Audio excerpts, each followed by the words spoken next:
Hey, it's Drybear. Yesterday, we spent a lot of time explaining one of the more mystified statuses in Diablo 4, which is Lucky Hit.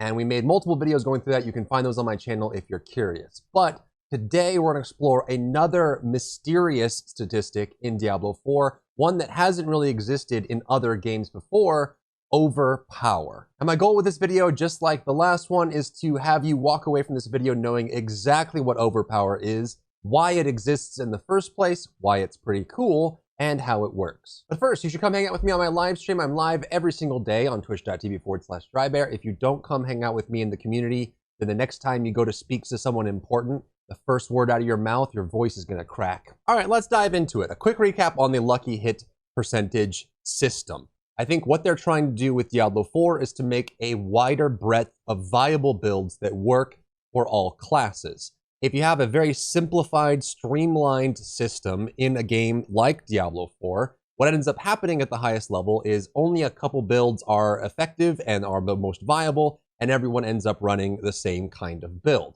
So with Diablo 4, what they're trying to do is they're trying to make it so that more ways to approach the game are available, so it's more interesting and exciting to make your own builds and modify builds and play in different ways. Lucky Hit makes it so that on-hit proc effects are viable even for the abilities that are slow or hit infrequently, right? So being able to change the amount of lucky proc chance means that a ability like Hammer of the Ancients or Pulverize or Death Blow that hits on a long cooldown or hits very infrequently can still benefit from proc chances, not just the abilities that hit multiple times or hit really fast, right? You see this in other games that don't have these systems, that only the multi-hit or the quick hitting abilities focus on elemental or proc effects, and the slower abilities look for scaling damage because that's what works for them. So the lucky hit system tries to normalize that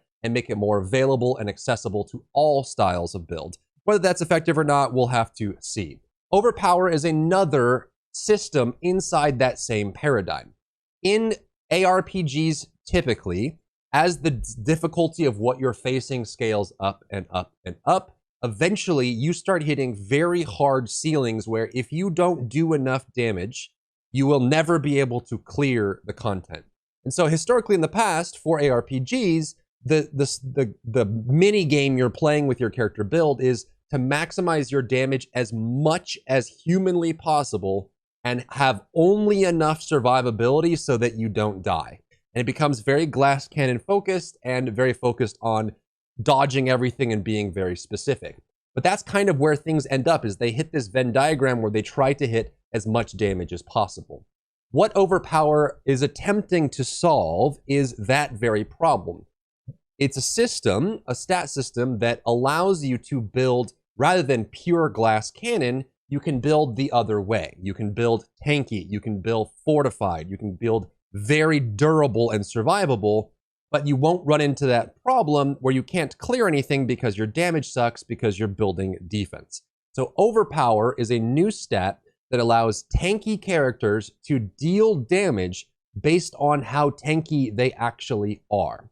And you can think of this just like a critical strike. So when you deal damage to a target from any source, that damage has a chance to be upgraded and turned into something else. So incoming source of damage, you'll deal damage to the target. 50%, say you do 50 damage to the target, it has a chance for it to turn into a new kind of hit, right? It has a chance to turn into a lucky hit based on your lucky hit chance to trigger. It has a chance to turn into a critical strike, which everyone knows very well. It's a common in games. Based on your critical strike chance, it has a chance to turn into a critical strike, which means that then that damage is scaled by your critical strike damage. So the damage that, say you have 100% crit damage, if it becomes a crit and goes into the crit bucket, then it'll be doubled, it'll be increased by 100%, which means it becomes 100 damage instead. So now you do more damage because you critically struck. So Overpower is exactly the same system, but with a different end goal in mind. Overpower, you have a chance to overpower, just like you have a chance to critically strike. And when you overpower, it's going to scale your damage by some amount. And that is focused on being tanky. So what is the sum amount that exists right here when you trigger an Overpower? Well, it is a combination of your Overpower bonus damage, just like critical strikes. There is a Overpower damage bonus that you will get from having willpower, as well as some various other sources that you can put on your gear. And this will just be a percent scaler on your Overpower damage. But the trick with this is you also scale your Overpower damage based on how much current life you have, the flat value of how much life you have that's current at the time that it triggers the hit, plus the amount of fortify you have as well. Fortify you can treat as just a shield. It's bonus temporary HP that your character has. So the bigger your health pool is and the more health you currently have, plus the amount of fortify you've been able to generate and hold onto, makes your Overpower hits hit much harder. And that solves that problem that we just talked about, where you want to have a build where a tanky character can deal a lot of damage, and that's where Overpower comes in. So this is your fortify amount, and this is your plus your current health. So your health, your fortify, and your Overpower damage scaling. When a hit becomes overpowered, then you'll deal more damage based on how tanky you are with this these numbers combined together. Pretty cool, right? So that means that you can build tanky and still deal lots of damage. However, there's a problem here, right? This happens in any kind of game where you're trying to find some serious balance. You don't want Overpower to just be another way for glass cannon characters to deal more damage, right? You don't want it to just be another way for them to deal insane amounts of damage, even though they're not building tanky. You want this to be for specific builds, and you want it to be accessible only for the people that invest in it with their build style. So how do we accomplish that? Well, the way they've chosen, which is one of the many routes you can take, is to put severe restrictions on the chance to overpower. So let's talk about those restrictions because they're very important to be known. At base, every character in the game has a 3% chance to overpower. This number I'm sure can change. As of right now, it's a global number. Every character has a 3% chance to trigger an overpower, which isn't that much. And on top of that, there are almost no ways to increase this number by getting specific drops or by adding gear to your character. There are a minimal number of ways you can increase this percent, but you can't really increase it that much. And for most classes, especially for classes like the Sorceress and the Rogue, there's almost no way for you to ever increase this chance to increase your overpower, right? You will just overpower occasionally. There's not really much that you can do. So what they do then is they make it so that the characters that are supposed to rely on overpower have a plethora of ways to guarantee an overpower proc. For example, one of the primary overpower characters is blood-focused necromancers. With their blood surge ability, they have a way to modify that ability so that if an enemy is damaged by the ability while you are healthy, you gain a stack.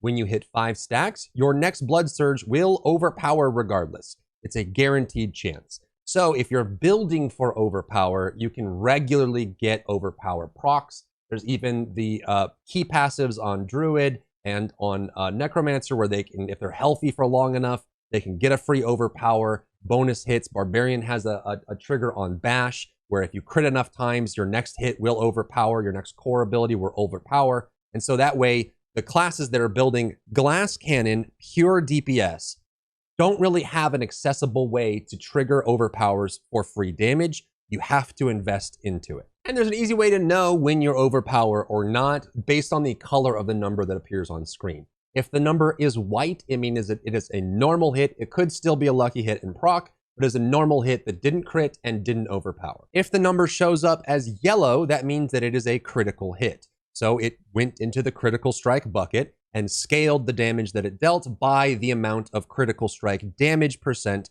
that you have on your character sheet. If the number is a light teal color, this blue that you see, that means that the hit overpowered. And so you will add the base amount of damage that the hit did to your, along with your current health percentage or current health value, plus the amount of fortify you currently have when it triggered, plus a scalar of your overpowered damage overall. This will be a blue number. But what's cool about this is the overpower hits is a separate and non-exclusive hit from criticals, which means that overpowers can also critically strike. So there is a form of overpowered damage that is an overpower critical, and instead of being this light blue color, it'll be a deep, rich orange. So that means that not only did you trigger an overpower hit, but it also critically struck, which means you did even more damage. So take all your overpower damage, scale it by your critical strike damage multiplier, and then you get that extra little bit there. And this is where overpower builds come from.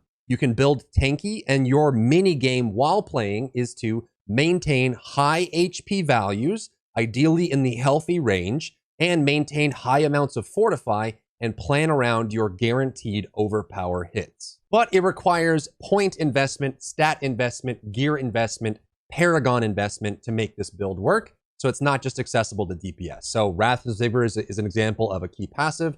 After remaining healthy for 15 seconds, your next blood skill overpowers. So even the blood skills that don't have the guarantee, you can give it that guarantee. For Werebear Druids, as long as you remain in Werebear for a certain amount of time, it will make your next skill of any kind overpower. And Barbarians have similar effects as well with things like Bash. And so that fixed 3% overpower chance is nice for everybody. Even if you're playing like a Sorceress or a Rogue that has no care in the world for tankiness, you will still see occasionally blue and orange numbers because you get that bonus overpower. But if you want to, you can invest in that and become a hybrid of tanky damage dealer, that the tankier you get, the stronger your damage output is. Now, obviously, that's a different way to play the game, which is fun, because if you are a fortify overpower based build and you take big hits and you go down to low amounts of HP, your damage will go down significantly. So your mini game is to maintain